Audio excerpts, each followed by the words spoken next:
జిల్లా ప్రొద్దుటూరులో మాజీ ఎమ్మెల్యే రాచమల్లు శివప్రసాద్ రెడ్డి చౌడూరు రైతులతో కలిసి తహసీల్దార్ను కలిశారు.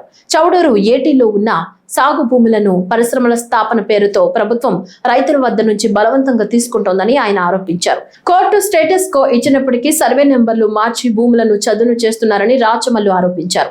657 సర్వే నెంబర్ కాదని చెబుతూ 699/1, 699/3 సర్వే నెంబర్లలో పనులు చేస్తున్నారని పేర్కొన్నారు. సబ్ డివిజన్ కారణంగా సర్వే నెంబర్లు మారాయని, రైతులకు అన్యాయం చేసే కుట్ర జరుగుతోందని విమర్శించారు. అలాగే ఎమ్మెల్యే వరదరాజుల రెడ్డి, ఆయన కుమారుడు కొండారెడ్డి ఇసుక వ్యాపారంతో కోట్ల రూపాయలు సంపాదిస్తున్నారని ఆరోపించారు. డ్యాంలు నిండితే చౌడూరు, శంకరాపురం, కాకిరేణిపల్లె గ్రామాలు ముంపుకు గురయ్యే ప్రమాదం ఉందని ఆందోళన వ్యక్తం చేశారు.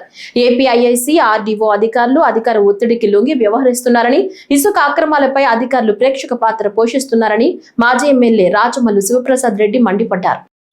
వీళ్ళ సమస్య మీద గత 3 నెలలుగా మేము పోరాటం చేస్తానే ఉంటాం.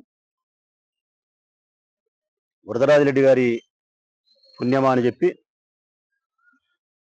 వీరు వ్యవసాయం చేసుకునే భూములను దౌర్జన్యంగా లాక్కొని పరిశ్రమల యొక్క స్థాపన పేరుతో ప్రభుత్వం రియల్ ఎస్టేట్ వ్యాపారం చేస్తుంది. నిన్నంతా మాట్లాడినాం. ఇది ఇప్పుడు స్టేటస్ కో ఇచ్చింది మాకు కోర్టు. ఆ స్టేటస్ కోలో వాళ్ళు చెప్పేది ఏంటంటే కనుక 657 సర్వే నెంబర్లో ఉండబడిన ఈ 16 మంది రైతుల యొక్క భూములను మేము సదును చేయలేదు. 699/1, 699/3 ఈ సర్వే నెంబర్ల భూమిని మేము సదును చేస్తున్నామని చెప్తారు. భూమి మటుకు వీళ్ళదేనంట.